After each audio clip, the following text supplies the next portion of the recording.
Buongiorno, buongiorno e ancora buon anno da tutta la redazione e dai tecnici di Focus TG. Andiamo in una frazione di Padova per sentire dalla sua voce la vicenda drammatica di un 55enne che è stato pestato da due ragazzini nel cortile di casa. Andiamo subito in diretta da Chiara Gaiani. Eccoci, buongiorno da Padova, siamo qui con Andrea Nicoletto che è appunto, lo vedete purtroppo insomma dal suo volto segnato, vittima di un'aggressione terribile che è avvenuta 2 sere fa proprio nella zona dove ci troviamo con il collega Federico Cibotto. A ridurlo così sono stati 2 ragazzi, entrambi minorenni, una storia davvero agghiacciante. Sentite proprio dalle sue parole, lo ringraziamo per essere qui ancora tutto acciaccato, ci raccontava in malattia. Che cosa è accaduto, Andrea Nicoletto? Niente, è accaduto che ormai da un po' di tempo si formava questa aggregazione di ragazzi che venivano nel sottoportico qui sotto i nostri appartamenti e chiaramente non erano proprio tranquilli, nel senso che facevano piccoli atti di vandalismo, bruciavano le piante, sporcavano tutto il sottoportico e io già più volte ero sceso ad allontanarli e già una volta ero stato affrontato da uno di loro che mi aveva apostrofato dicendo che lui è minorenne e che dunque, visto che lui è minorenne, io non posso fargli niente. Questa è la sostanza. L'altra sera ho ricevuto un'allerta dal videocitofono, che vuol dire che qualcuno si era avvicinato al portone, e nel filmato che mi è arrivato c'era uno di questi ragazzi che strattonava la porta dell'ingresso giù. Allora ho deciso di scendere per allontanarli. Quando sono sceso ho trovato il gruppetto e gli ho intimato di andare fuori, anche perché in questa zona qui è proprietà privata. Purtroppo parte di questo gruppo c'è il ragazzo che abita nel condominio qua e infatti tutti quanti mi hanno risposto che erano ospiti suoi e che io non avrei potuto farci niente, ma io li ho esortati nuovamente ad andare via. E quando finalmente si sono incamminati nel parcheggio che c'è qui di fronte alla nostra costruzione, chiaramente hanno attraversato il parcheggio offendendo e gridando un po' di tutto e poi sono andati a mettersi nella siepe che c'è in fondo al piazzale appena dietro l'angolo. Allora io ho detto no, non va bene neanche questo, vado lì e gli dico non dovete stare qui, vuol dire non dovete stare qui. A questo punto uno dei ragazzi, vestito con un piumino bianco, mi ha affrontato, mi si è avvicinato e mi ha detto guarda che qua finisce male, cose del genere. E io gli ho detto guardate che io faccio una cosa molto semplice, seguo le procedure, faccio una denuncia.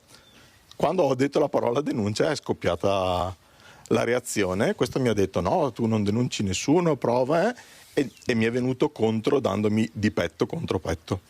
E poi hanno iniziato a picchiarla. Sì, calmo. Quando ho capito che la situazione degenerava, siccome dietro la siepe lì non si vede niente, non c'è nessuno, ho cercato di riportarmi all'interno del piazzale. Appena ho fatto il giro dell'angolo, il ragazzo mi ha colpito con il primo pugno. Io chiaramente non volevo colpire per non trovarmi nella situazione di essere colpevole io, e dunque l'ho semplicemente afferrato e ho cercato di trattenerlo. In quel momento lì uno degli altri ragazzi mi è arrivato alle spalle, mi ha preso per le spalle e mi ha trascinato a terra. In teoria sì. Una volta che sono stato trascinato a terra hanno cominciato a calciarmi e dato che io le uniche lesioni che ho sono sulla testa e sulle braccia, io mi sono protetto con le braccia al volto, ma è lì che miravano. Calci sulla testa. Questo, caspita, no, cioè non è una rappresaglia, non so cosa sia, ma se uno viene colpito male sulla testa ci rimane. Nessuno gli ha detto fermatevi. Questa è stata un'aggressione davvero brutale. Nessuno del condominio è uscito dalle finestre a dire qualcosa e neanche delle villette che ci sono qui di fronte.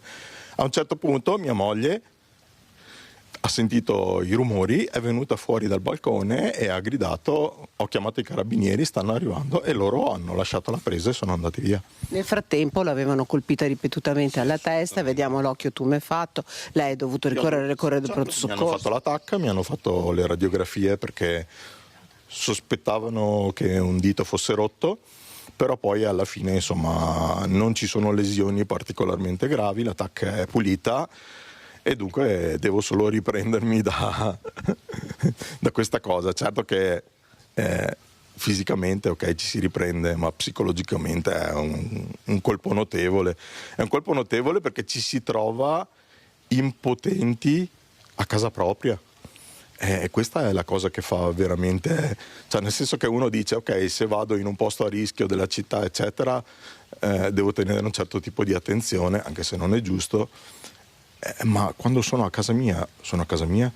Se io per tenere al sicuro a casa mia rischio di morire, c'è qualcosa che non va. Essere vista così brutta? Sì, assolutamente, anche perché la volante che è arrivata della polizia è arrivata 40 minuti dopo. Io ero già andato via con l'ambulanza, mi avevano già portato in ospedale. Quindi lei dice davvero insomma nessuno... Se non venivo salvato da mia moglie che usciva e poi è scesa mia figlia di corsa, non c'era nessuno che interveniva per fermare questo tipo di cosa.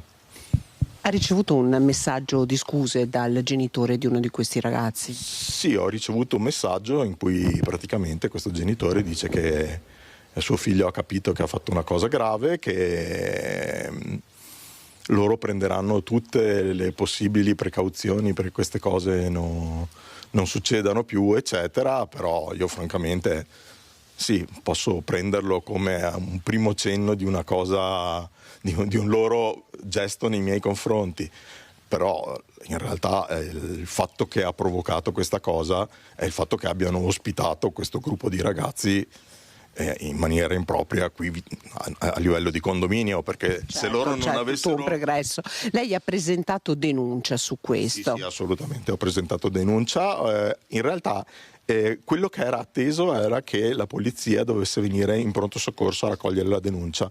In pratica, quando sono stato dimesso, ho telefonato per capire come mai non era arrivato nessuno e mi è stato detto che dovevo fare la denuncia a livello personale e recarmi in questura. Ecco, quindi c'è un'indagine comunque aperta su questo. I ragazzi non minorenni, ne parlavamo prima e vorrei proprio chiederle questo. C'era una rabbia nel modo di porsi, una rabbia che davvero lascia senza parole. Sì, in particolare da parte della prima persona che mi ha aggredito, devo dire che aveva un atteggiamento veramente molto violento e molto... Probabilmente se lui non avesse dato l'aggressione probabilmente non sarebbe successa. Invece l'intenzione sua era quella di punirmi perché io gli avevo detto ti denuncio e lui ha detto no, quale denuncia, tu non fai nessuna denuncia e sostanzialmente l'idea era, visto che fai così, te la facciamo pagare. Lei è riuscito a dormire in queste notti? Con qualche aiutino, molte meno ore di quelle che dormo di solito, anche perché chiaramente le ferite mi danno fastidio. Allora, sicuramente c'è anche una componente di paura, perché in ogni caso si è vissuto un'esperienza che poteva essere assolutamente più che letale. Rabbia, tanta rabbia per l'impotenza di aver subito una cosa del genere e di non aver potuto reagire in nessun modo, perché in realtà quello che si aspettano i giovani minorenni di adesso è che sia il maggiorenne, l'adulto, ad aggredire per primo, così poi sono tutelati da quella che secondo me è una legge sorpassata. I 14 anni di adesso non sono più i 14 anni di una volta. Quella legge era fatta per mettere al sicuro delle persone che non hanno le caratteristiche dei 14 anni di oggi.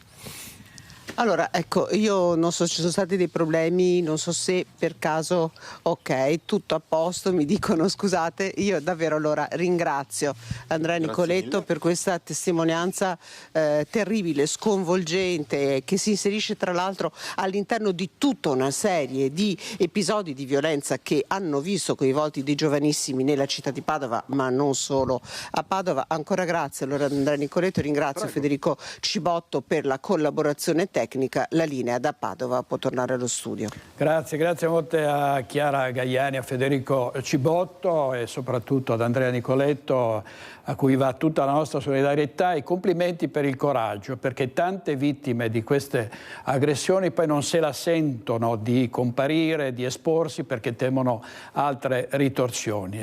Ha fatto benissimo a sporgere denuncia con l'auspicio che questi delinquenti vengano, sia pure minorenni, vengano puniti adeguatamente. Ci sono stati momenti di paura sabato mattina nel Centro Culturale Islamico di via Jacopo da Montagnana all'Arcella, siamo sempre a Padova, un esagitato ha aggredito l'imam e un bambino.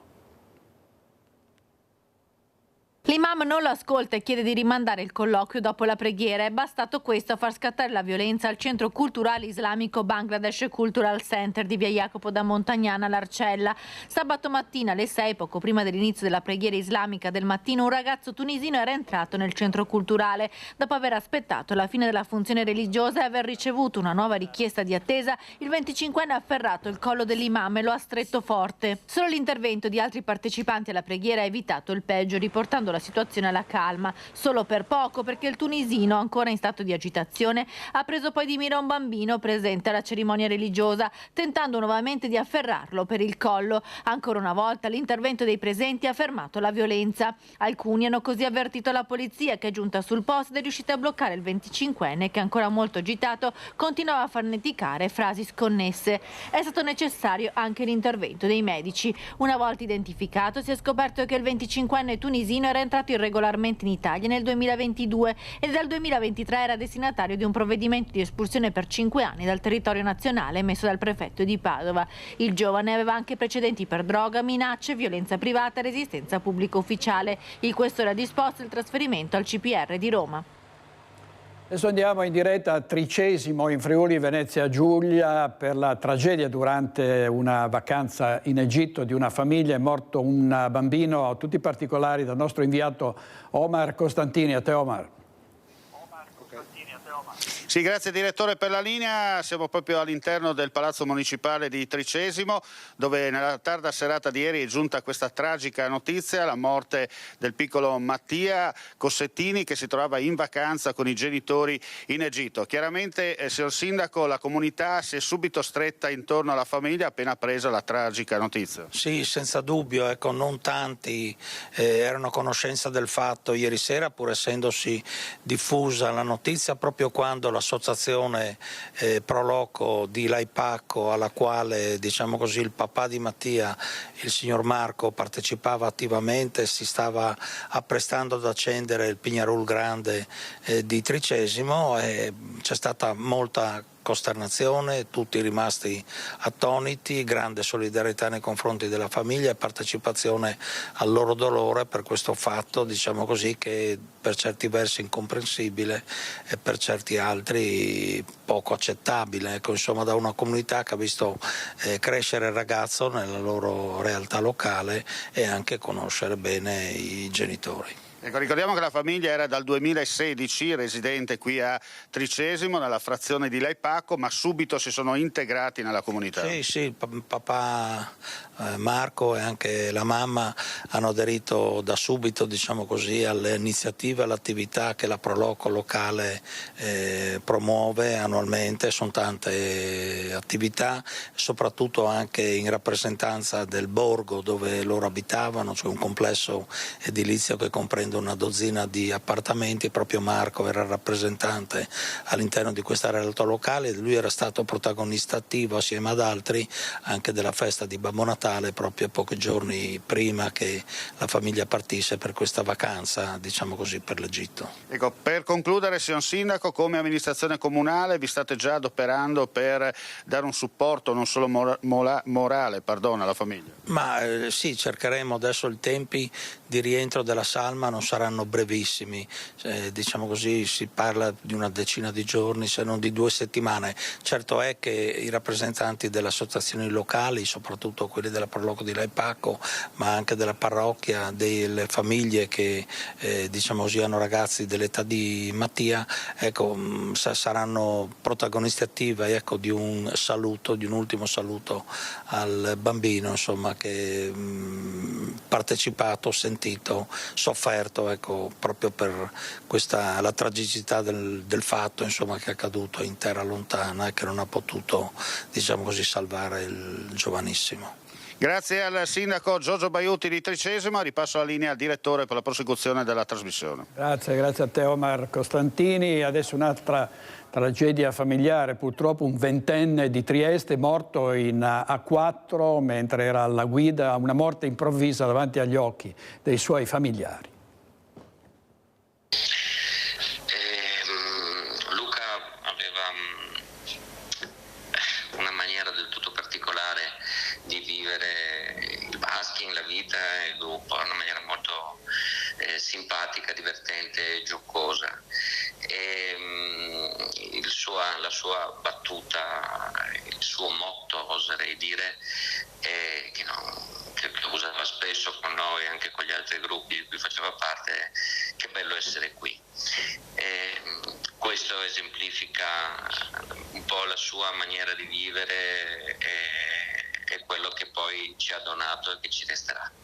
La comunità del basking e della Trieste sportiva tutta è in lutto per la morte di Luca Parodi, ventenne triestino colto da un infarto mentre viaggiava in macchina sull'autostrada 4 con mamma, papà e il fratello di 17 anni. A ricordarlo con affetto, mettendo in luce la positività d'animo del ragazzo nonostante gli ostacoli che la vita gli aveva messo di fronte, è Giulio Pituzzi, responsabile della compagine triestina del Bazinga Baskin, la disciplina cestistica che vede giocatori normodotati e con disabilità giocare assieme. Uno sport e una comunità in cui il giovane aveva trovato soddisfazione e una grande comunità di amici e divertimento. La tragedia si è consumata nel tratto di strada tra San Donà e Cessalto in direzione Trieste, dove la famiglia stava rientrando. Luca si è sentito male e il padre si è fermato subito lungo la corsia d'emergenza allertando i soccorsi. Il ventenne è stato trasportato d'urgenza all'ospedale di San Donà, ma è morto poco dopo il ricovero. Sul posto è intervenuta anche la polizia stradale. Per la famiglia e i tanti che hanno condiviso momenti di gioia con lui, un dolore profondo e indefinibile a parole. È del tutto inaspettata e non possiamo far altro che abbracciare caldamente tutta la famiglia, gli amici, tutti quelli che l'hanno conosciuto e che l'hanno apprezzato in questi anni. Servizio di Marco Stabile, caporedattore della nostra redazione di Trieste. Andiamo a Cabalbi perché sta parlando il presidente Zaia. È stato annunciato un accordo per una facoltà di medicina in inglese a Venezia. Sentiamo. Penso che non sia una pietra tombale, perché se il governo impugna, ed è legittimamente, diciamo, da comprendere se impugna, noi dovremo capire la Corte Costituzionale cosa dice. Le opzioni quali sono? La Corte Costituzionale in maniera minimale potrebbe dire: ha ragione il governo, piantatela, e finisce lì. 2, potrebbe dire: De Luca ha ragione perché ha fatto quello che ha fatto Zaia 10 anni fa, sostanzialmente si è adeguato con 10 anni dopo, ma fondamentalmente non sono intercorse nuove norme nel frattempo. 3, magari la Corte Costituzionale apre un vaso di Pandora sul tema del blocco dei mandati, sulla costituzionalità o meno. Però detto questo, io non è che perdo sonni, continuiamo a amministrare. Chiudete il microfono, grazie, scusami, vi vorrei anche ricordare che abbiamo parlato di Pedemontana una settimana fa, che oggi parliamo della facoltà, parliamo di iniziative che vedrete che sono strepitose, stiamo lavorando per le Olimpiadi, figuratevi se noi perdiamo tempo a parlare di queste robe, ce lo chiedete voi, noi rispondiamo. Altro? Prego. Ultimissima cosa invece, nell'intervista al Corriere di oggi dice attenzione a spostare le pedine, parlando delle regionali o delle alleanze a geometria variabile o eventuali corsi in solitaria per le prossime regionali, ovviamente riferito alla Lega. Allora, quando dice è pericoloso spostare le pedine, che cosa intende? Ma sai, il discorso che ho fatto a Paola De Carlo del Corriere è un po' più articolato. Ho detto: guarda, io capisco, è legittimo che tutti possano avere delle aspettative nel chiedere il Veneto, e posso dire, io lo vedo anche con un punto di orgoglio, perché se fosse una caretta sgangherata, magari nessuno gliene fregherebbe niente. Vedo che comunque siamo ancora molto attrattivi anche per la politica. Poi dall'altro dico attenzione, perché se è legittimo da un lato, dall'altro vi ricordo che stiamo parlando di una carica elettiva, cioè il popolo la elegge, e quindi non è che puoi giocare a domino così a prescindere, perché comunque la politica decide. Ci deve essere sempre, come si può dire, una forma di consenso popolare preventivo. Cioè se venisse qua qualcuno a imporci un candidato che magari non è neanche, come si può dire, particolarmente gradito, è inevitabile che i veneti dicano cosa sta succedendo. Quindi direi quantomeno c'è anche un fatto di, come si può dire, di attenzione doverosa anche nei confronti dei cittadini. Se notate, io sono fondamentalmente fuori da questo dibattito, perché i cittadini sono quelli che dovranno eleggere il nuovo Presidente di Regione, non che dovranno subire il nuovo Presidente di Regione. Altro? Prego. E nel caso in cui non dovesse essere concesso il terzo mandato, lei appoggerebbe eventualmente un candidato presidente della Lega con una sua lista? Ma guarda, io ho già risposto anche nell'intervista di oggi. A me sembra prematura ogni sgambamento a bordo campo. Cioè come iniziare a giugno a sgambare a bordo campo per l'inizio del campionato dell'anno successivo. Cioè, guardate, mancano 10 mesi. È un'era geologica, in 10 mesi può accadere di tutto. Quindi cercherei di essere prudente, di rispettare la politica ha le sue liturgie, per carità. Cioè, io se sono qui è perché comunque c'è stato un percorso nel mio partito, e dopodiché scioglierò dubbi e curiosità a tempo debito per quanto mi riguarda.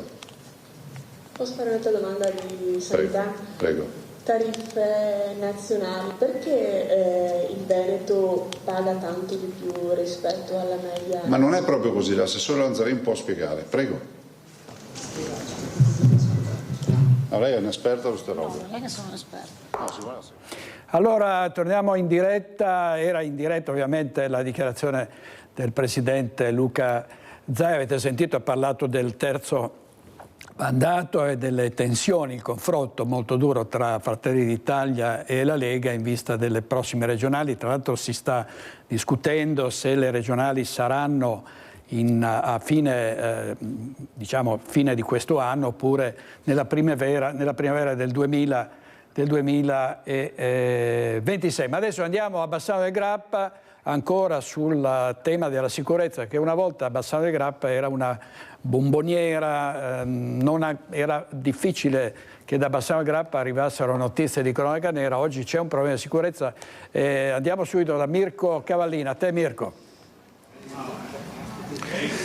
Buongiorno direttore, bentrovati. Con me c'è l'assessore alla sicurezza Alessandro Campagnolo, perché sì, dicevi bene, negli ultimi tempi, negli ultimi giorni anche ci sono stati alcuni episodi. Ecco, una prima battuta, assessore, prima di vedere il servizio, diciamo fastidiosi per la cittadinanza. Allora, abbiamo sicuramente avuto un episodio in particolare la sera della vigilia di Capodanno, e abbiamo dimostrato, la polizia locale aveva le telecamere, la polizia di Stato ha avuto la capacità di intervenire tempestivamente in base alle segnalazioni e a intercettare un soggetto marocchino di 38 anni, ben conosciuto alle forze dell'ordine per vari precedenti passati, che aveva fatto sia danneggiamenti che minaccia a mano armata a dei ragazzi minorenni. Adesso... Allora, assessore, ne parliamo tra poco. Prima ricostruiamo proprio questi fatti che lei ha citato nel servizio che abbiamo preparato. Violenza privata, minacce, porto abusivo di armi, danneggiamento aggravato, ubriachezza molesta. È lunga la lista di violazioni commesse da un 38enne cittadino marocchino residente da anni a Bassano, che è stato denunciato e multato dal locale commissariato di polizia. L'uomo è stato individuato nel giro di poche ore dalla sezione volanti, dopo che la sera del 31 dicembre era stata segnalata la sua presenza nei pressi di un distributore automatico di cibi e bevande in via Marinali. Era in evidente stato di ubriachezza, situazione che negli anni si è verificata molto spesso, e aveva gettato un coltello nel cestino dei rifiuti. L'arma, che poi è stata sequestrata, era del tipo serramanico con lama di 6 cm e manico di 7 cm.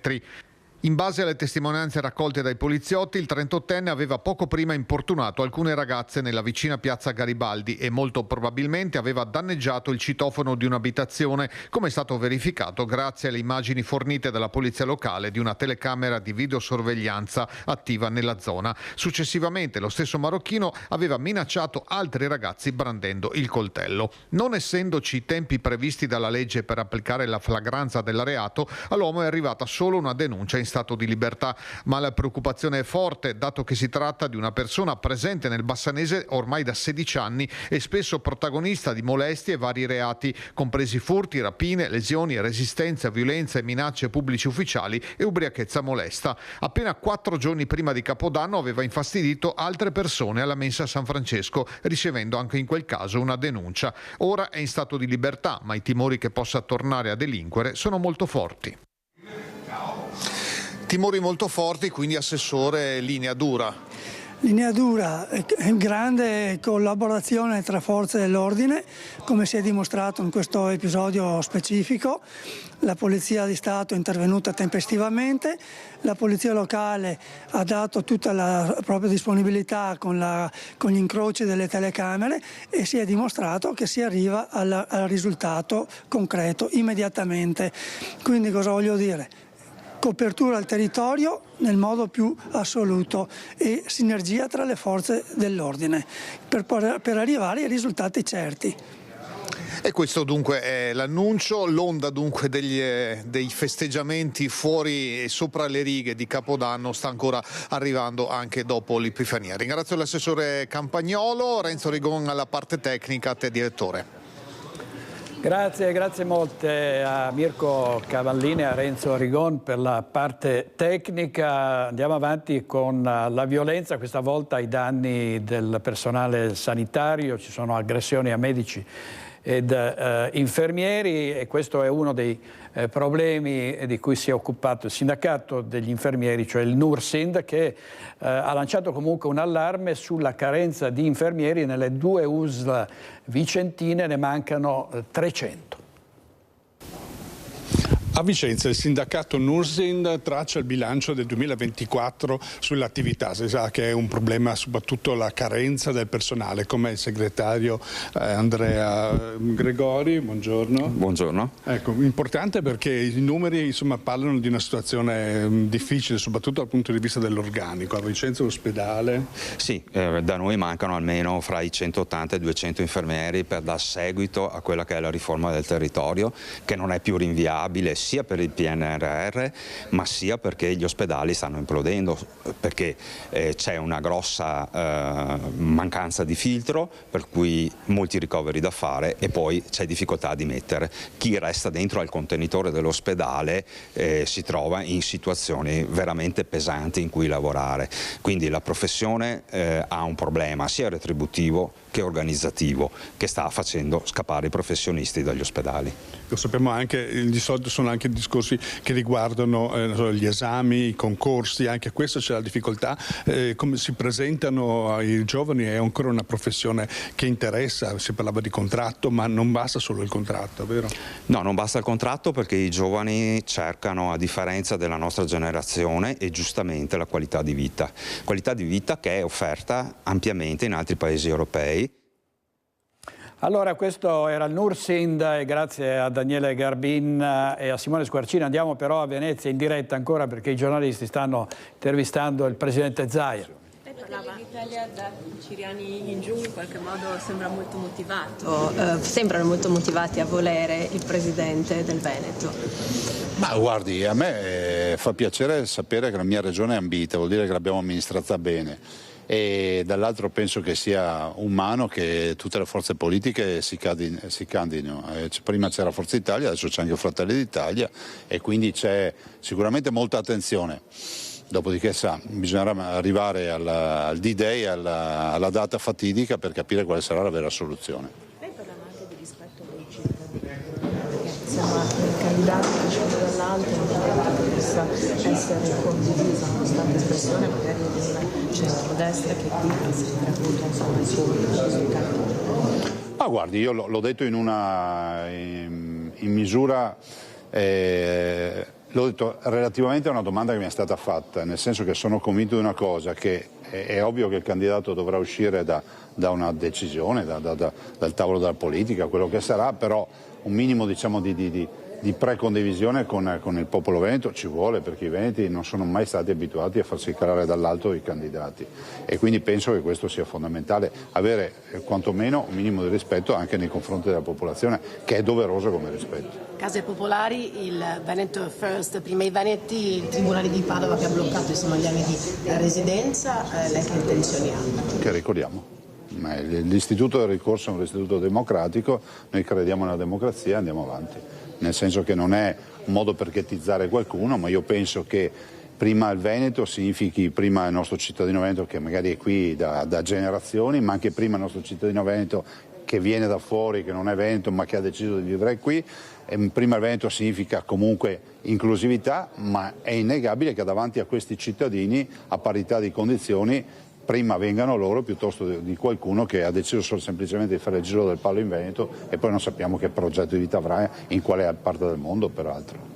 Presidente, oggi la firma di un protocollo che dà il via alla Facoltà di Medicina qui a Venezia. No, un grande risultato, è uno dei due sogni che ho sempre avuto per medicina, Treviso che è conclusa, sono i 6 anni, quest'anno sono state le prime lauree, e dall'altro portare la Facoltà di Medicina e Chirurgia, tutta in inglese, a Venezia, la realizzazione di un grande progetto. Vedrete che da qui potrà solo che crescere. Lei ha parlato anche di possibilità di ripopolamento per una città che si sta spopolando ogni mese di più. Ma ci vuole un progetto, ma penso che queste iniziative vadano in quella direzione, dopodiché io non mi occupo della città, semplicemente questa iniziativa ho detto che può andare in quella direzione ed è innegabile, perché saranno a pieno regime almeno 600 studenti, meglio dire 1 migliaio di studenti, docenti eccetera, e comunque nuova residenza e nuova presenza di cittadini in una città che inevitabilmente in questi anni ha sempre perso popolazione, non per colpa di qualcuno, perché comunque la città è una città fortemente con una grande pressione turistica e quindi i prezzi rispetto anche agli alloggi pesano moltissimo sulle famiglie. La speranza è che questi medici internazionali che parlano inglese restino in Veneto. Ma non scappano da qui, guardi, non assolutamente, penso che chi conosce la medicina sa che il Veneto ha una delle prime medicine al mondo, sia come accademia che come strutture, perché poi noi amiamo spesso piangerci addosso, ma poi dovremmo anche andare a vedere quali sono le altre realtà in giro per il mondo e per l'Europa, e dopodiché ci si rende conto. Cito solo la Germania. La Germania era stata citata come la grande Germania con il Covid a febbraio 2020, addirittura in Italia si ci è visto che la Germania non è neanche il problema del Covid. Beh, la Germania ha fatto più lockdown di noi. Questa preoccupazione per Venezia è un primo passo verso un piano B? No, assolutamente, guardi, la preoccupazione per Venezia io ce l'ho da sempre, da quando sono nato, perché Venezia è la nostra capitale, Venezia è un punto d'orgoglio nazionale e internazionale, Venezia a me spiace che venga vissuta a livello nazionale molto spesso come il parco giochi, la città turistica, e non sia invece vissuta come il vero presidio internazionale. Venezia è il vero biglietto da visita di questo paese a livello internazionale. Grazie.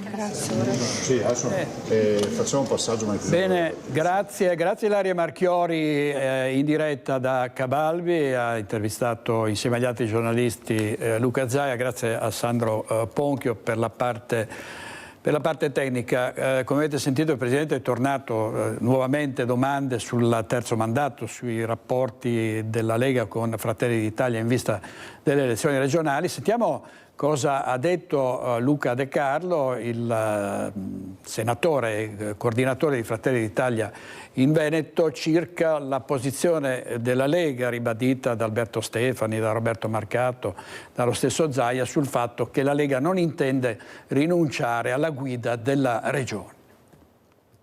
Tutte le forze politiche del Veneto hanno classe dirigente in grado di governare questa regione. Basta con la favoletta del ce l'ha solo una parte politica. Ce l'abbiamo tutti, ce l'abbiamo anche noi, e quindi non abbiamo paura di confrontarci. A maggior ragione visti i numeri raccolti nelle ultime consultazioni elettorali. Luca De Carlo, coordinatore regionale di Fratelli d'Italia, richiama all'ordine gli alleati leghisti dopo le uscite degli ultimi 2 giorni, prima di Mario Conte, disponibile a scendere in campo come presidente della regione se il partito glielo chiederà, poi del segretario veneto Alberto Stefani che insiste, pronti a correre da soli se non si convergerà su un nostro candidato. da un lato i litigi continui tra Lega e Forza Italia e da un lato queste continue buttate su chi farà il presidente, non vorrei che questo non aiutasse poi la compattezza del centrodestra, che è condizio sine qua non con la quale si batte la sinistra. Qualcuno forse si è dimenticato che quando andiamo divisi perdiamo, e quindi se qualcuno vuole perdere credo che questa sia un'ottima strategia. Le amministrative a Vicenza e a Verona siano da lezione, ammonisce il coordinatore dei meloniani. Se continuiamo ciascuno a perorare le proprie cause anche personali rispetto al tema e a litigare tra alleati, credo che diventi difficile. Fratelli d'Italia non ci sta. E continuerà a lavorare per la compattezza del centrodestra, prosegue De Carlo, di cui Fratelli d'Italia si sente evidentemente leader visti i numeri e non ha nessuna intenzione di fare da outsider. Oltre un Veneto su 3 sceglie Fratelli d'Italia. Credo che questo sia un tema sul quale i veneti si sono già espressi e che non può non essere tenuto a buon conto.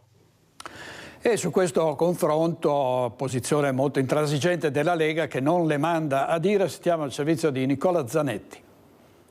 Il ministro Ciriani ha finalmente tolto la maschera in uno scenario politico che lasciava tanta incertezza sul terzo mandato, sulla possibilità di spostare le elezioni al 2026 e su una discussione di candidato in coalizione. Mi pare che sia stato tranchant, ha detto no terzo mandato, elezioni nel 2025 e il candidato è di Fratelli d'Italia. Non mi pare esattamente un atteggiamento da coalizione. Ormai non è più una partita a scacchi, ma una guerra di trincea dove si guadagna metro su metro a colpi di mortaio. E così, se la Lega ha sdoganato quell'ipotesi di corsa solitaria prima solo sussurrata e ora sbandierata anche dai vertici, le truppe del Carroccio tornano in prima linea dopo la reazione di Fratelli d'Italia alle fughe in avanti. Che sia un uomo vicino a Giorgia Meloni come il ministro per i rapporti con il Parlamento Luca Ciriani a dire nero su bianco che il candidato del Veneto tocca a loro, che il terzo mandato è un'utopia e che slittare le regionali al 2026 non ha basi giuridiche, la dice lunga sulla frattura. Nelle ultime ore anche il responsabile organizzativo nazionale dei meloniani, Giovanni Donzelli, si fa avanti. In Veneto, dice, sceglieremo la persona migliore, ma è evidente che nelle regioni c'è uno squilibrio che penalizza Fratelli d'Italia. Ovviamente noi come Lega faremo i nostri di ragionamenti forti di una base amministrativa importante composta da sindaci, composta da assessori e consiglieri comunali e quindi porteremo al tavolo del centrodestra quella che è la nostra forza. Un Mario Conte ormai da giorni sulla bocca di tutti come papabile erede di Zaia a Palazzo Balbi, anche se il governatore, accendendo il falò di Arcade, resta attendista. Non parlo di eredi e non voglio passare le mie giornate a parlare di eredi e quindi evito ogni risposta. Ho un ottimo rapporto con Conte, si figuri, e cerchiamo di capire anche cosa accadrà, visto considerato che dovremo capire cosa accadrà della legge della Regione Campania, dovremo capire quale sarà l'atteggiamento della Corte Costituzionale rispetto alla legge della Regione Campania e poi capiremo molte altre cose anche rispetto a questa anomalia tutta italiana del blocco dei mandati. Già, la Campania. Nelle prossime ore, con un ricorso alla consulta, l'esecutivo potrebbe impugnare la legge regionale che autorizzerebbe il terzo giro di De Luca e questo sarebbe un messaggio chiaro dell'esecutivo al Veneto. Noi come Lega abbiamo la consapevolezza di essere forti, di avere con noi tra le nostre fila il presidente Zaia, di avere un esercito di sindaci e soprattutto la sensibilità giusta per poter correre eventualmente, se non ascoltati, anche in solitaria. Quindi noi siamo pronti alla partita. Si è visto Treviso. 4 mesi prima Fratelli d'Italia aveva il 33%, 4 mesi dopo aveva l'11%, cioè ci si pesa sui numeri e andremo da soli se dobbiamo andare da soli. Però ecco, quello che diceva De Carlo l'altro giorno, attenzione, forse qualcuno gli piace perdere perché gli esempi di un centrodestra diviso sono tutti o quasi sempre verso... A Bassano mi sembra che abbiamo vinto divisi, sbaglio? Sì, vedi? C'è un esempio, ne posso fare anche tanti altri. Nicola Zanetti insieme a Alessandro Manera e Antonella Tocchetto ieri nella prima edizione del nostro telegiornale su Antenna 3. Torniamo alla cronaca, un rogo a Loreggia che è stato spento dai vigili del fuoco per via di un cumulo di materiale accatastato in un campo che ha preso fuoco. Incendio di materiale vario in un campo agricolo in via Gradenigo a Loreggia nell'Alta Padovana. Sul posto sono intervenuti vigili del fuoco volontari di Borgorico verso le 19 di ieri che hanno impiegato quasi 3 ore per domare il rogo del cumulo di materiale, tra cui sterpaglia, accatastato nel campo. La causa delle fiamme è ancora al vaglio della squadra intervenuta sul posto. Nessuna persona è rimasta coinvolta nell'incendio. Le novità che riguardano la follia, il gesto di follia vissuto sabato in centro a Padova, è stato denunciato un 20enne romeno responsabile di aver preso a sprangate la vetrina di un fast food di Piazza Garibaldi. È stato denunciato per danneggiamento e porto d'armi atte ad offendere il 20enne romeno che sabato sera ha preso a sprangate la vetrina del fast food KFC di Piazza Garibaldi in pieno centro a Padova. Il giovane dovrà ripagare anche i danni. Il video della bravata che ha provocato momenti di paura e caos in pieno centro a Padova ha fatto il giro del web. Sembra che il ragazzo con il cappuccio calato sul volto sia tornato armato di spranga dopo essere stato allontanato dal locale per il suo comportamento molesto. A riprendere la sua violenza alcuni amici che erano con lui. Il responsabile del fast food, che in quel momento era pieno di gente per la cena, ha bloccato le porte attivando la chiusura automatica e barricandosi all'interno fino all'arrivo dei carabinieri, che hanno poi bloccato il giovane romeno poco lontano, ancora con il piede di porco in mano. L'arma è stata sequestrata, il 20enne ha precedenti. L'episodio di sabato sera ha riacceso l'attenzione sul tema della sicurezza e della violenza giovanile che esplode sempre più frequentemente in città. Dice Valentina Visentin, andiamo ai furti. I ladri imperversano non soltanto nelle abitazioni ma anche nelle chiese. Hanno fatto razzia di offerte nella chiesa di Fontanelline a Fontanelle. Andiamo subito da Anna De Roberto e Tommaso Migot. Direttore, buongiorno, eccoci, questa è la chiesa in cui sono entrati i ladri e tra l'altro è stata aperta per noi eccezionalmente dalla Perpetua, perché la chiesa è ufficialmente chiusa da questa mattina perché deve arrivare falegname e muratore per sistemare i danni che i ladri hanno fatto all'interno dei locali. Quindi siamo riusciti ad entrare per farvi vedere come si sono mossi i ladri all'interno di questa chiesa. Siamo a Fontanellette, allora sono entrati da questa porta proprio alla fine della messa, la messa dalle 10 alle 11 di domenica. Intorno alle 11:20, probabilmente approfittando ancora un po' della confusione dei fedeli che si trovava davanti al sagrato, sono entrati. La chiesa era aperta e si sono diretti immediatamente qui alle cassettine delle offerte, quelle per accendere le candele. Guardate ad esempio questa, l'hanno divelta, hanno spaccato il lucchetto, l'hanno lasciato qui tra l'altro e sono riusciti a portare via tutte quante le offerte. Oltre a questa hanno colpito anche un'altra cassettina che si trova, ringrazio Tommaso Migot per questo viaggio con le immagini, si trova vicino al presepe, ma non contenti dei soldi portati via, poi si sono diretti fino alla sagrestia, dove vengono depositate tutte le domeniche i soldi che vengono raccolti proprio durante la funzione. Quindi praticamente hanno percorso questo corridoio e sono entrati all'interno della sagrestia. Vi facciamo vedere il danno che hanno lasciato, perché praticamente la porta era chiusa a chiave, loro l'hanno sfondata. L'hanno sfondata spaccando completamente, guardate, questa è la cornice, e quindi sono da qui riusciti ad entrare. Le offerte che hanno portato via si aggirano intorno ai 200 euro, ma in realtà sono molto più gravi i danni che hanno fatto, perché ci hanno fatto sapere che solo sistemare questa porta sono circa 1000 euro. Guardate, direttore, vi facciamo vedere, questo è proprio la cornice spaccata e il buco che sono riusciti a fare sul muro. Non sono stati trovati né piedi di porco né altri oggetti che potrebbero aver aiutato i ladri ad entrare in chiesa, potrebbero addirittura averla sfondata magari con un gesto a corpo libero, e poi sono entrati qui all'interno del locale. Qui erano posizionate le offerte, di solito vengono messe qui, ci hanno spiegato, e quindi le hanno portate via. Quindi un bottino magro, circa 200 euro, ma tanti i danni che hanno fatto all'interno della sacrestia. Donezio ha detto messa ieri e ha comunicato la notizia ai parrocchiani dicendo: rubare in una casa è un reato, rubare all'interno di una chiesa è un sacrilegio. Ha dato la comunicazione ai parrocchiani e poi ha appunto aggiunto che da oggi la chiesa sarebbe rimasta chiusa chiusa. Noi siamo riusciti ad entrare e ringraziamo davvero la Perpetua Luisa per averci fatto entrare, per farvi vedere poi alla fine quali danni i ladri hanno fatto, riuscendo, come ti dicevo direttore, ad entrare praticamente a messa finita, quindi intorno alle 11 in pieno giorno di domenica. Da Fontanellette per ora è tutto.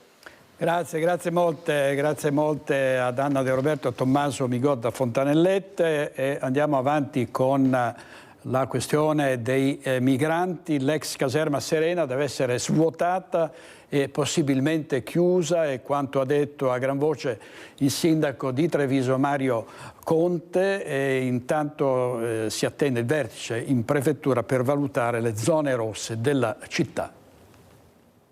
Chiederemo a gran voce al governo lo svuotamento e possibilmente anche la chiusura della caserma Serena. 700 profughi in quella struttura sono troppi, rischia di essere una bomba ad orologeria. Lo aveva già detto chiaramente ai nostri microfoni venerdì, ma ora il sindaco Mario Conte va oltre. La situazione è pericolosa, soprattutto dopo l'ultimo episodio di una violenta rissa che ha visto coinvolti proprio alcuni ospiti dell'ex caserma Serena. Bisogna fare qualcosa e l'unica cosa che si può fare è svuotarla, perché 700 persone di etnie diverse, con sensibilità diverse, a volte anche con religioni diverse all'interno dello stesso immobile, francamente sono troppe. Abbiamo già vissuto periodi con questi numeri, con le stesse criticità, se non addirittura peggiori, e non vogliamo più rivivere quel tipo di esperienze. Intanto sul fronte sicurezza a Treviso si attende il vertice in prefettura per valutare le zone rosse della città, quelle che andranno maggiormente sorvegliate e monitorate. Penso in modo particolare alla zona stazione di Via Roma, che è storicamente una delle zone leggermente più critiche, perché è una zona di passaggio che porta alla stazione, e quindi cercheremo di capire se attraverso le direttive ministeriali abbiamo la possibilità di rafforzare ulteriormente la presenza di forze dell'ordine in quel quadrante per garantire ai nostri cittadini la sicurezza reale oltre che percepita. I gravi fatti accaduti nell'ultimo periodo tra risse, aggressioni, rapine e l'omicidio di via Castelmenardo hanno acceso un segnale di emergenza. Sono fenomeni ai quali non eravamo abituati e non abbiamo alcuna intenzione di abituarci. Succedono perché c'è una presenza di extracomunitari molte volte alterati troppo importante, e quindi da questo punto di vista dobbiamo lavorare sia sul binario dell'integrazione sia sul binario della repressione, perché evidentemente questa presenza in quel quadrante di città, molti riconducibili tendenzialmente alla caserma Serena, sta creando troppi disagi in questo periodo, e quindi lavoriamo per ripristinare la sicurezza e riportare la serenità nella nostra comunità. E come vi dicevo, siamo in attesa del Comitato di Sicurezza previsto in settimana per decidere quali siano le zone rosse. Intanto il Partito Democratico va all'attacco, non risolverà il problema, dicono esponenti del PD, ma lo sposterà soltanto. Potremmo dirci facilmente che la stazione, Piazza Borsa, Piazza Pio X fino ad arrivare al Duomo, quella è la Piazza Borsa e quella è la zona rossa, va bene? Ok, abbiamo detto che metà del centro di Treviso è una zona rossa, mi sembra che sia uno scenario davvero da incubo. Per il Partito Democratico quella di Treviso è una situazione senza precedenti e un allarme contro il quale le zone rosse di Piantedosi serviranno a ben poco. Nei prossimi giorni il Comitato Ordine Pubblico e Sicurezza è chiamato a capire in che modo calare sul territorio la disposizione del Viminale sulle aree a rischio delle città. Ma il capogruppo del PD e Lapidario sposterà soltanto il problema da una zona a un'altra, come già successo con i fatti di via Castelmenardo e l'omicidio emblematico che ha dato la stura alle polemiche.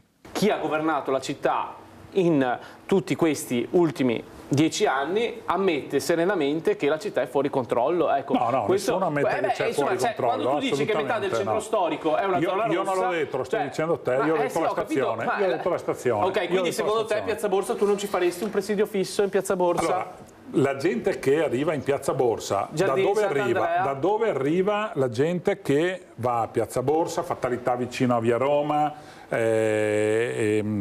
Piazza Riccati vicino a sempre la stazione, c'è un via vai di gente che arriva dalla stazione alla stazione del Corriere, ma in tutte le città. Poi non è l'amministrazione che dice c'è la follia, ci sono dei problemi, sì.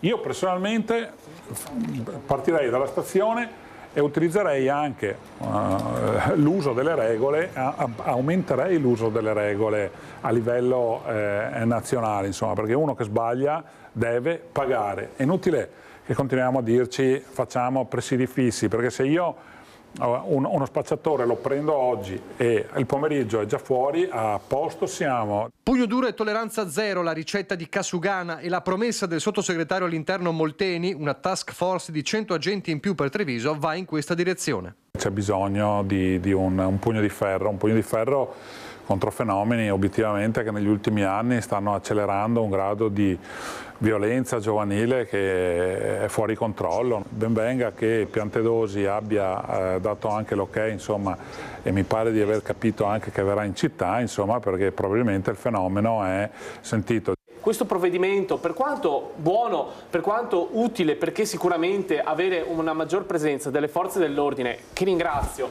per il loro lavoro quotidiano e spesso mettono in pericolo la loro stessa incolumità, è importante la presenza sul territorio, però non è sufficiente. Con solo un aumento delle forze dell'ordine tenderà a spostarsi da una parte all'altra man mano che mettiamo i presidi e si sposta da un'altra parte. Perché il problema, ribadisce Pelloni, è un altro, è a monte, è sociale e non si può risolvere con un poliziotto in ogni angolo della città. Per troppo tempo nel nostro paese, ma penso anche nella nostra azienda ULSS ad esempio, si parli molto poco nelle scuole di dipendenze con i ragazzi, con i minori, di dipendenze da alcol, da sostanze stupefacenti, si faccia troppo poco per l'integrazione delle cosiddette seconde generazioni. Seconde generazioni sono persone che sono nate qui e non hanno per niente voglia di integrarsi. C'è un insieme e un flusso migratorio nell'ultimo decennio che oggi manifesta i problemi di una situazione fuori controllo. E non possiamo spostarli, sono residenti di Treviso, sono cittadini di Treviso e quindi se ci sarà un presidio magari si risolve la situazione in stazione, importante, e giusto, si sposta dall'altra parte. Si sposta dall'altra parte. E il ministro degli interni Piantedosi era stato a Caivano qualche giorno fa, sarebbe bene che arrivasse quanto prima anche in Veneto, dove la condizione soprattutto di tanti privati derubati dai ladri è diventata drammatica e dove serve un controllo ancora più capillare. Vediamo dei titoli dal Corriere del Veneto diretto da Alessandro Russello. Lo skipper che portava i turisti ora salva i migranti in mare. Un leone d'oro mi ha cambiato la vita. Dopo Combipel, Benetton e Coin, OVS e Lasso piglia tutto nel mercato della moda. E poi Cortina senza auto, la promessa di Mister Olimpiadi sarà car free. Fabio Massimo Saldini, commissario di governo e amministratore delegato di Simico, non possono ripetersi le lunghe code, anche per il villaggio olimpico non avremo ritardi. La Dea bendata è arrivata anche in Veneto, si tratta dei primi premi dell'estrazione della Lotteria Italia. Un fortunato o una fortunata hanno vinto 1 milione di euro a Dolo, quinto premio della classifica che ha visto arrivare ben 5 milioni a Somalia, un paesino in provincia di Lodi. In totale in Veneto sono stati venduti 524.000 biglietti, il 24,3% in più dell'anno scorso. Belluno è la città che ha registrato il maggior aumento di percentuale di tagliandi venduti, mentre la provincia con il numero più alto totale di biglietti acquistati è Verona con oltre 165.000. E nelle calze dei politici del Veneto solo Carbone, secondo la Federcontribuenti. Per la politica veneta, quelli portati dalla Befana di Federcontribuenti. 4 come i temi che solleva l'associazione dei contribuenti: la mancata liquidazione di Veneto Banca, la pista da bob di Cortina, la gestione della Pedemontana e gli aumenti del gas e dell'elettricità. Carbone perché questo è il risultato di un anno di amministrazione veneta. 4 sacchetti che abbiamo presentato di carbone, partendo quello del risparmio tradito e neanche recuperati i 50-60 milioni della Ferac SPA che è stata assegnata, ma non sono mai stati incassati comunque i denari da risarcire in parte i risparmiatori veneti. La seconda comunque, che è sotto gli occhi di tutti, è la Pedemontana, che doveva essere finanziata con Financial Project e che poi i privati non se ne sono presentati, penso l'hanno pagati i veneti. Adesso fanno lo sconto sulla tratta, su una tratta del 60% solo a chi possiede il Telepass, però se tu salti comunque la prima uscita non hai più lo sconto, perciò devi fare la Pedemontana uscendo ad ogni uscita e rientrando subito dopo. Terza cosa che invece ci rende abbastanza ridicoli un po' in tutto il mondo come veneti è quello che la pista da bob per le Olimpiadi non sarà pronta. Tema fondamentale per le famiglie e le aziende venete, gli aumenti di gas e luce. Vorrei capire quale piano è stato messo, preparato per poter sostenere questa, soprattutto le aziende energivore, ferriere, acciaierie, cartiere e quant'altro, e anche per le famiglie, perché questa botta sarà terribile. Già abbiamo l'energia più cara d'Europa, con questo aumento non so chi potrà permettersi ancora il riscaldamento o la TV accesa fino a una certa ora.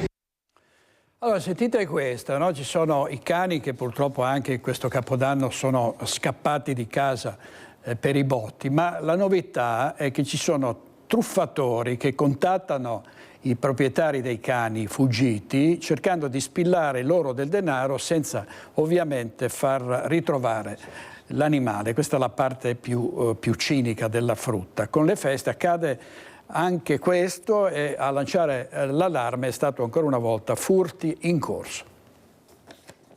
In questi periodi con i botti di Capodanno tanti animali sono scappati di casa ed ecco qui i truffatori che si fanno man bassa della nostra bontà d'animo. Truffe legate agli animali messe in atto facendo leva sull'affetto per gli amici a quattro zampe. Christian Demma, presidente dell'organizzazione di volontariato Furti in Corso, fa proprio l'allarme lanciato dalle associazioni animaliste. Chi mette un annuncio per ritrovare il proprio cane scappato da casa, durante le feste sono stati parecchi, rischia di incorrere in truffatori senza scrupoli.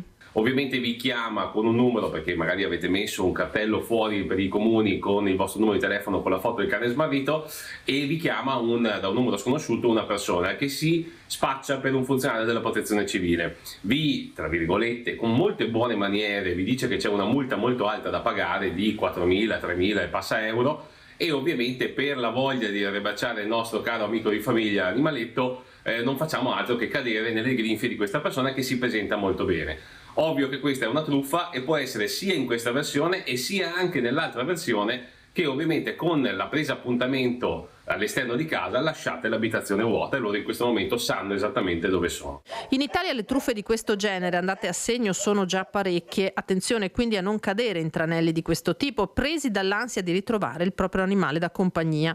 Non solo cani smarriti, ma anche cani da adottare, altra circostanza dietro la quale può nascondersi un raggiro. In questo periodo ci sono tanti giri su social network dove vi fanno affidatari di animali anche di razza e a un certo punto della, chiamiamola trattativa semplicemente, vi dicono che per forza dovete pagare una cifra di 300-400 euro solo per il trasporto, perché l'animale ovviamente non può essere venduto. A quel punto, se vi rifiutate, in modi un po' molto meno garbati vi dicono che avete preso l'impegno del cane col nome e cognome, quindi attenzione perché vi denunciano sempre alla protezione civile. Procedura del tutto anomala, nessuna multa viene comunicata via telefono, conclude Demma, che invita a tenere alta l'attenzione e a rivolgersi subito alle forze dell'ordine. È importante, un servizio importante di Lina Paronetto, occhio anche ai truffatori che approfittano di queste situazioni. Andiamo in pubblicità con i nostri registi Italo Morao e Andrea Basso, a tra poco, state con noi.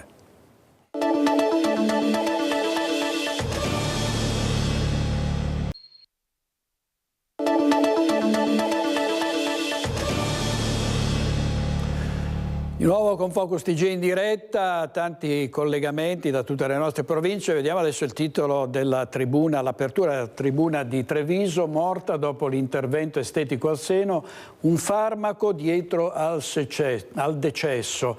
L'ipotesi investigativa che si fa largo è che sia stato somministrato alla 50enne Ellen Comin di Cittadella un medicinale che ne avrebbe provocato il coma. La donna era stata operata alla clinica privata Div Clinic di Castelfranco e questa è la notizia con l'indagine a carico di due persone. Commuove a Quinto di Treviso la storia di Katia Durigon, 53enne, dipendente dell'ULSS 2, scomparsa venerdì scorso per un male incurabile e che, consapevole del suo destino, ha voluto scrivere il messaggio nella sua epigrafe. Alzati in volo nonostante il vento ti soffi contro, ha scritto Katia prima di spegnersi, sorridi anche quando il tuo cuore piange, spera sempre anche quando pensi che non ci sia più speranza, ricorda che la vita è un dono meraviglioso, amala in ogni istante anche quando non va proprio come desideri, in fondo qualcosa di bello può sempre accadere. I funerali avranno luogo giovedì alle 15 nella chiesa parrocchiale di Santa Cristina a Quinto di Treviso. E un lutto a Bassano del Grappa, una persona molto nota, molto stimata, diamo il servizio della nostra redazione. Bassano perde uno dei suoi figli prediletti, Gianni Posocco, 81 anni, scomparso a causa di un malore improvviso nella giornata di lunedì 6 gennaio. Consigliere e funzionario in comune con Elide Imperatori Bellotti, diede vita alle arti per via e fu promotore di un'infinità di iniziative che hanno saputo dare lustro e prestigio a Bassano. Un architetto della bellezza, un operaio che giorno dopo giorno, con impegno e dedizione, ha saputo costruire un'impalcatura solida per la crescita e lo sviluppo culturale della città. Si era innamorato Gianni Posocco di Bassano e dei bassanesi, divenendo in breve tempo un punto di riferimento per la promozione artistica, l'organizzazione di eventi, l'associazionismo, lo sport e poi con la costituzione del gruppo Le Arti per Via, una realtà che porta nell'anima e nei fatti l'impronta di Gianni Posocco e la firma di Elide Imperatori Bellotti per quanto riguarda contenuti e drammaturgie. Posocco, come presidente, ha saputo dare al gruppo un respiro internazionale con tournée in Francia, Germania, Svizzera, Russia e Messico, fino all'idea di lanciarsi nel progetto transoceanico Le Grandi Rotte dell'Immigrazione Veneta, progetto che aveva portato le arti per via in America Latina, Stati Uniti e Australia. Ma Gianni Posocco è stato anche uno dei promotori di spicco dei gemellaggi tra Bassano e altre città europee. C'è molto di suo nella stretta di mano simbolica con Mühlacker e Voiron e più di recente con Nova Bassano e Mostar. L'impegno di Gianni Posocco ha coperto tanti aspetti, tante sfaccettature, tanti angoli, prima in chiaroscuro e poi diventati luminosi nella vita sociale e culturale di Bassano. Ha promosso eventi di successo, come ad esempio la mostra Io Canova, genio europeo, che tra il 2022 e il 2023 ha portato al Museo Civico oltre 85.000 visitatori. Anima, pragmatismo, affabilità e passione gli sono valsi 2 anni fa anche l'assegnazione del premio Un gesto per la città al San Bassiano. La sua Bassano, che oggi piange per la scomparsa di una persona che è stata personaggio e che ha saputo dare tutto di sé fino all'ultimo.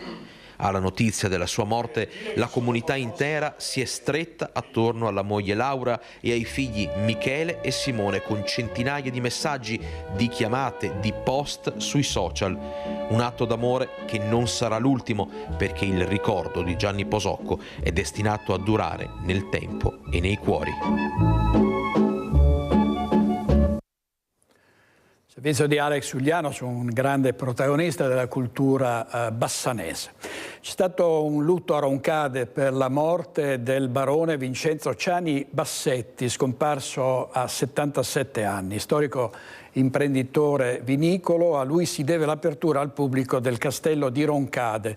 La sua famiglia, nobile di origine trentine, era arrivata a Roncade verso gli anni 30 del secolo scorso. Dal padre aveva ereditato la passione per la terra, in particolare della vite, tanto che avevano messo in piedi un'azienda produttrice di vini rinomati a livello internazionale. Laureatosi in agraria all'Università di Padova, Ciani Bassetti aveva portato avanti con successo l'azienda che oggi vede alla guida il figlio Claudio. Ma la figura di Vincenzo Ciani Bassetti non va vista solo come imprenditore, ma anche come uomo in grado di aprire il castello al territorio. Da sempre ha messo a disposizione questo monumento veneto per convegni di altissimo livello, anche con i più importanti atenei di rinomanza nazionale. Tra gli obiettivi per il nuovo anno annunciati dall'amministrazione vicentina, quello di voler realizzare una nuova residenza per anziani e la sistemazione degli alloggi di edilizia popolare pubblica. Una nuova casa di riposo e la sistemazione degli alloggi di edilizia residenziale pubblica rimasti sfitti. Questi sono due tra gli obiettivi annunciati dall'amministrazione per il nuovo anno. L'intenzione è quella di andare al rinnovo dell'accordo di programma con l'IPAB. Nel 2015 il Comune di Vicenza approvò con Regione e IPAB un accordo che in larga parte è rimasto inattuato. I numeri, ha sottolineato il sindaco Possamai, consentono di pensare ad una sola struttura con l'obiettivo di dare una prima risposta ai bisogni della cittadinanza e degli anziani. Iniziamo il 2025 con un'attenzione particolare al tema del sociale. Viviamo una fase di difficoltà economica, in particolare tanti anziani sono in crisi e in difficoltà. Per questo abbiamo deciso nel 2025 di far ripartire l'accordo di programma con IPAB e Regione Veneto, che consentirà di avere a Vicenza una nuova struttura per anziani, una nuova casa di riposo. Sono tantissimi gli anziani in lista d'attesa e questo è un problema grande per loro e per le loro famiglie. È un obiettivo ambizioso, complesso che ci siamo dati, ma che vuole dare una risposta assolutamente necessaria a un grande bisogno che c'è in città. L'altra partita riguarda gli alloggi ERP. Vicenza fa i conti con centinaia di alloggi sfitti e abbandonati di edilizia popolare, perché una volta che questi alloggi non hanno più un affittuario all'interno, per essere rilocati hanno bisogno di lavori molto onerosi. Pertanto l'obiettivo è quello di lanciare un piano straordinario di sistemazione di alloggi popolari per poterli così riassegnare a chi necessita di un alloggio. Sono tante le persone che hanno bisogno di casa, che non riescono a sostenere un affitto nella nostra città. Tanti sono anche gli appartamenti però sfitti di edilizia residenziale pubblica. Vogliamo lanciare nel 2025 un piano straordinario per sistemarne diverse decine, per poter dare una risposta alle tantissime persone che sono in graduatoria e in lista d'attesa. Andiamo subito in diretta a Schio perché è stato ritrovato il corpo di un uomo, un nigeriano, all'interno della sua abitazione. Luisa Bertini. Sì, buongiorno direttore, buongiorno ai nostri telespettatori. Ci troviamo in piazza Garibaldi, alle mie spalle l'abitazione. Stanotte il dramma perché un uomo, un 32enne cittadino nigeriano, è stato trovato senza vita all'interno del suo appartamento proprio qui in centro storico a Schio, a pochi passi dal Duomo. All'interno della sua abitazione a trovarlo i carabinieri di Schio che indagano su diverse ipotesi che potrebbero averne provocato la morte. Tra le cause l'uomo potrebbe essere caduto addosso ad un tavolo procurandosi una profonda ferita che poi ne avrebbe causato il decesso. Al momento bocche cucite per dare spazio alle indagini in corso. Il dramma è successo dopo mezzanotte. In corso sono gli accertamenti da parte dei militari coordinati dal magistrato di turno della Procura di Vicenza, intervenuto sul posto assieme al medico legale. La salma stanotte è stata portata all'obitorio di Sant'Orso a disposizione dell'autorità giudiziaria, ma come dicevo le indagini sono in corso e al momento disponiamo di queste informazioni. Ovviamente se ci fossero ulteriori notizie ci ricolleghiamo. A Simone Squarcina. Torniamo a Bassano del Grappa, non per la cronaca nera ma per la cosiddetta cronaca bianca, con le opere pubbliche e le grandi opere. La città per questo 2025 chiede il cambio di passo. Sentiamo Alex Giuliano. Quante volte, leggendo o ascoltando gli auguri per l'anno nuovo, abbiamo pensato che alla fine si dicono sempre le stesse cose. Ecco, anche i buoni propositi delle amministrazioni comunali ogni inizio anno e specialmente ogni San Bassiano sono da troppo tempo sempre gli stessi, sintomo che la città fa fatica a fare passi in avanti, soprattutto sulle grandi incompiute, sui temi come il teatro, l'ex Piano Mar, l'ex Polo Santa Chiara, l'edilizia scolastica e chi più ne ha più ne metta. Nel 2024, targato Nicola Finco, si sono visti passi in avanti, uno su tutti il nuovo commissariato, ma è in questo 2025 che Bassano si aspetta dal sindaco il vero cambio di passo, a partire dai lavori pubblici previsti. Sarà l'anno caratterizzato dalla progettazione e di rinforzo strutturale del Ponte Nuovo, del Ponte della Vittoria, sarà l'anno della pista ciclabile di Viale Vicenza, un'opera tanto attesa che collega poi Marostica con Bassano, continuerà l'opera di efficientamento energetico e dell'illuminazione pubblica, un quartiere alla volta stiamo cercando di dare risposta a tutti, e poi sarà anche l'anno delle manutenzioni ordinarie. Insomma, le nostre strade sicuramente hanno bisogno di una buona manutenzione. Fin qui tutto bene, ma aprendo il capitolo delle grandi incompiute, cosa dovremmo aspettarci per questo 2025? Partiamo con l'ex Piano Mar. Nel precedente mandato ero io assessore all'urbanistica, è stato un mandato dettato appunto dal confronto con il privato per trovare una soluzione, e adesso so che il collega Zonta insomma sta cercando di accelerare in maniera tale da trovare una soluzione che possa essere il più possibile condivisa tra le parti. Un capitolo questo che lascia evidentemente ancora tutto in sospeso. Passiamo allora al tema dell'edilizia scolastica. Nel 2025 finalmente entra dentro il bilancio la Canova 2.0, quindi 2025-2026 saranno dedicati alla progettazione di una nuova scuola. Invece sui fabbricati esistenti sono in programma delle importanti manutenzioni. Anche qui pesano le occasioni perse in termini di fondi e di progettualità dall'ex sindaca Pavan, mentre l'attuale amministrazione non menziona a riguardo la scuola Mazzini, per la quale non sembra esserci all'orizzonte il tanto atteso colpo di teatro.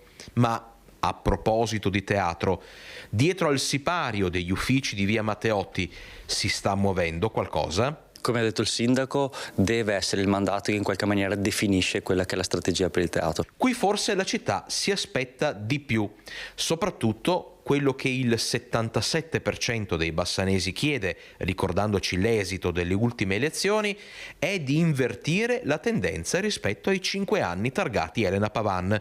Questo cambio di passo sarebbe, per la Bassano 2025, il primo passo. È un consiglio comunale molto teso, anzi direi burrascoso, a Rossano Veneto. Il 2024 a Rossano Veneto si è chiuso con un consiglio comunale che ha in un certo senso anticipato i fuochi d'artificio della notte di San Silvestro.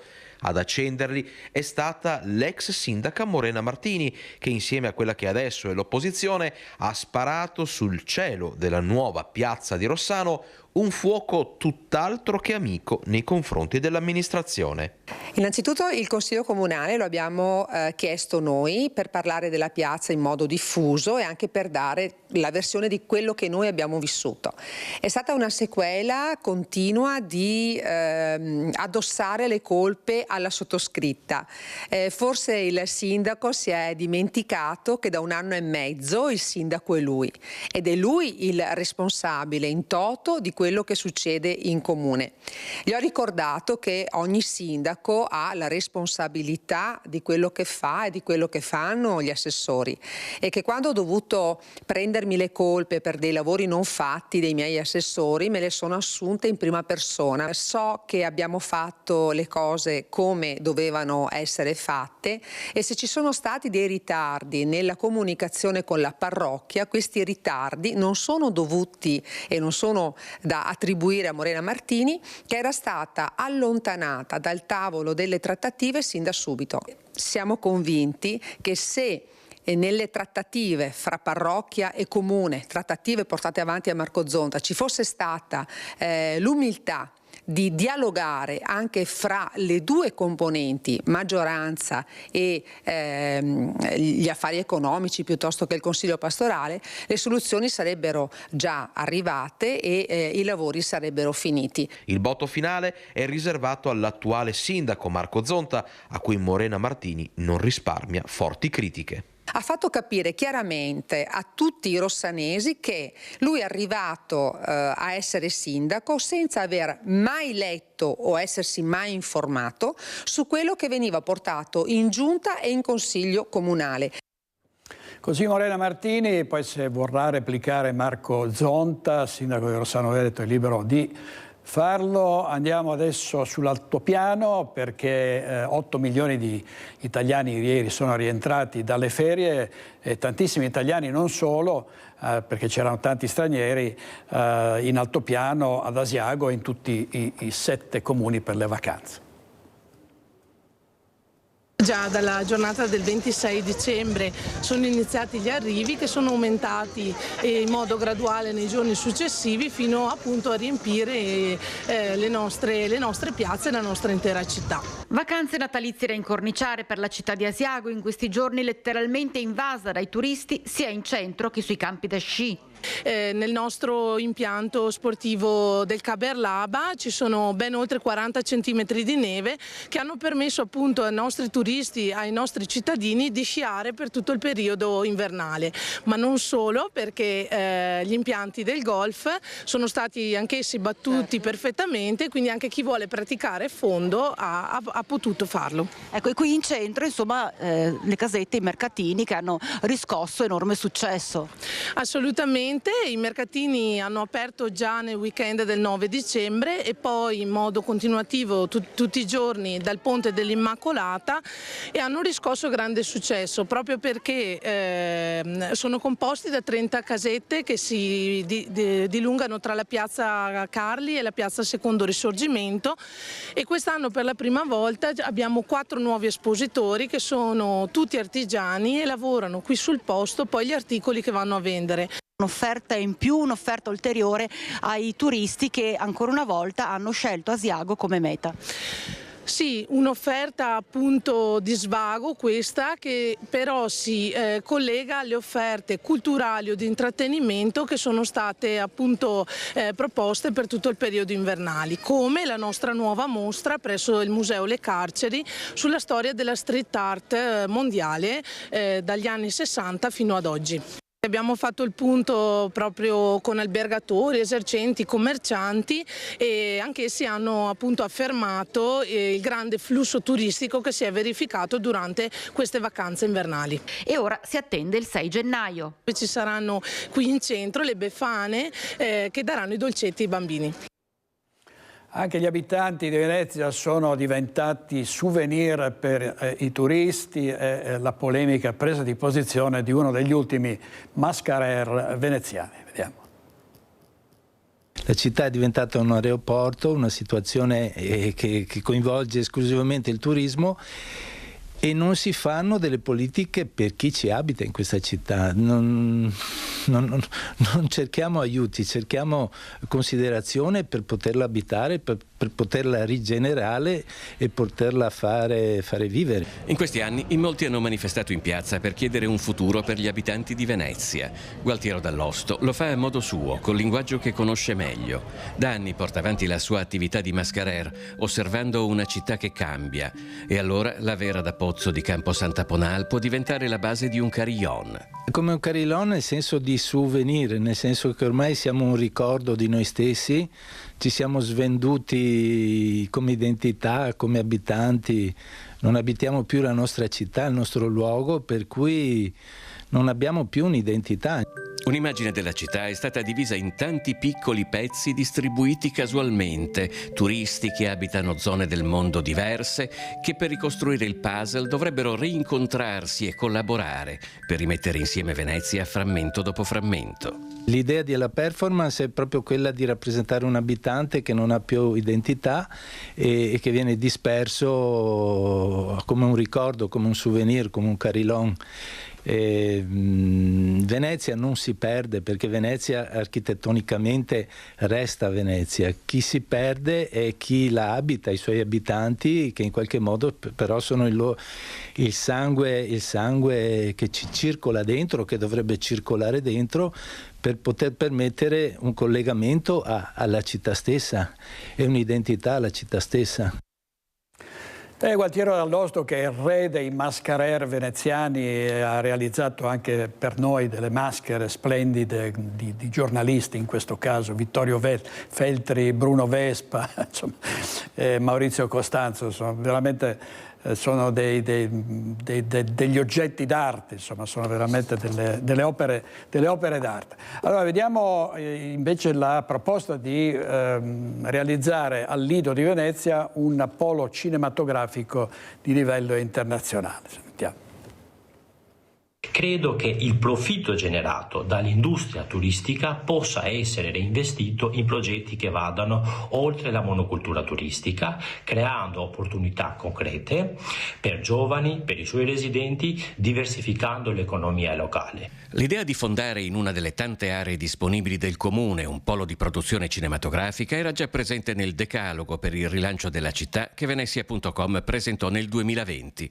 Chi oggi ne parli guardando al Lido un imprenditore che non solo vive in città ma è anche stato ai vertici della Confesercenti metropolitana, ha già raccolto consensi in una città che si sente intrappolata nella monocultura turistica. L'obiettivo nostro è quello di realizzare un polo cinematografico innovativo, concepito per diventare un punto di riferimento per le produzioni nazionali e internazionali, teatri di posa, spazi multifunzionali, sale per la produzione digitali e ambientazioni tecnologicamente avanzate, padiglioni modulari, aree dedicate alle post-produzioni e tecnologie all'avanguardia come scenografia 3D e studi per effetti speciali. L'obiettivo è ambizioso e tutt'altro che facile, eppure gli spazi al Lido ci sarebbero e parallelamente si potrebbe dare il via ad un polo di eccellenza per la formazione artistica e tecnica nel cinema e nell'audiovisivo. Dalla recitazione al doppiaggio, dalla regia alla scenografia, dal musical alla moda, dagli studi di registrazione ai corsi di trucco a parrucco. L'Accademia mira a formare figure professionali altamente qualificati, capaci di rispondere alle esigenze dell'industria cinematografica internazionale. Non sarebbe la prima volta che a Venezia si crea qualcosa dal nulla. Nel 1917, l'anno della rotta di Caporetto, si fondò quella che mezzo secolo dopo divenne con 33.000 posti di lavoro un'area industriale tra le più grandi d'Europa. Altri tempi e altre produzioni, ma forse per farsi coraggio, è l'unico precedente recente. Il servizio di Filippo Fois è uno degli obiettivi, quello di un polo di produzione cinematografica a Venezia della Veneto Film Commission, ma non basta solo un produttore a volerlo, bisogna che ci sia una sinergia, proprio la volontà anche politica di sottrarre una grossa parte del cinema a Roma, che per ora ha, diciamo, il monopolio, ha sempre avuto il monopolio del cinema e dell'audiovisivo. Andiamo in pubblicità, torniamo subito. Grazie, state con noi.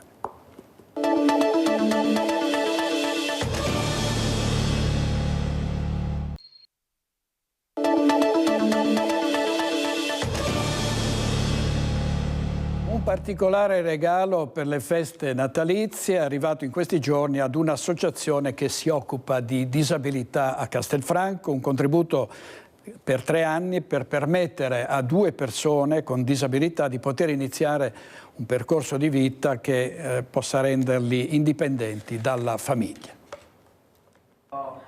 Abbiamo firmato un progetto assieme alla Fondazione Tina Anselmi per il sostegno alla fragilità, sostegno all'autonomia, sostegno a questi ragazzi che fanno delle prove tecniche di vita assieme, comune, di autonomia. Davvero un bel regalo per le feste natalizie, quello che la Fondazione, che ha la sede all'ombra di Porta San Tommaso a Treviso, ha portato a quella castellana dedicata a Tina Anselmi.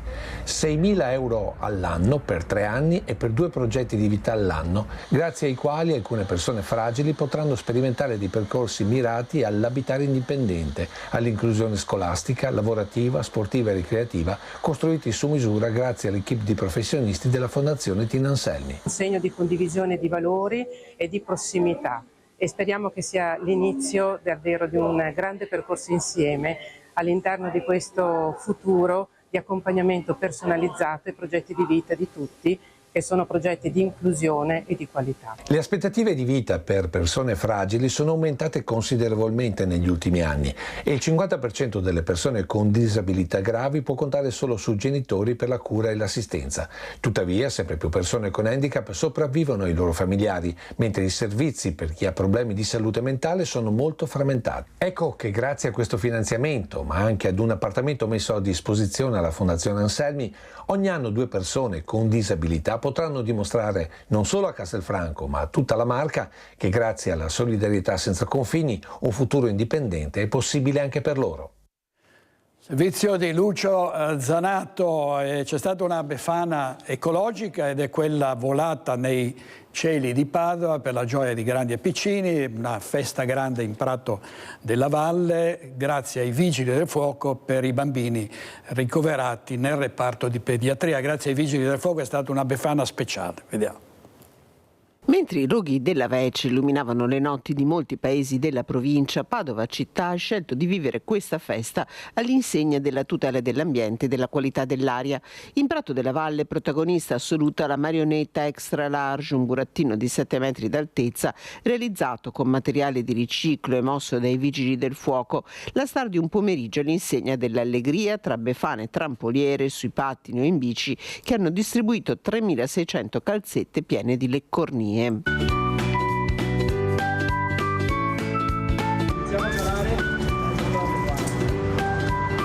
Non teme proprio nulla la simpatica vecchina che, aiutata dai Vigili del Fuoco folletti, non ha esitato a calarsi dal tetto di pediatria per la gioia dei bambini ricoverati. Befana, ma come mai sei qua oggi? Perché siamo venuti a portare la calzetta e anche altri 2 regalini a tutti i bambini della pediatria di Padova.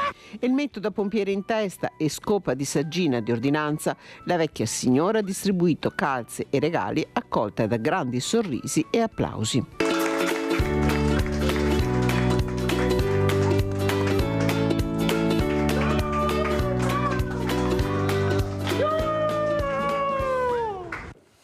È tutto per oggi, non perdetevi stasera il ritorno di Focus, gli ospiti Maria Rosa Barazza, Dimitri Coin, Maurizio Conte, Gio Formaggio, Filippo Giacinti, Alessandro Manera, Michele Anieri e Franco Roccon. Grazie ai nostri registi Italo Morao e Andrea Basso e arrivederci, buona giornata.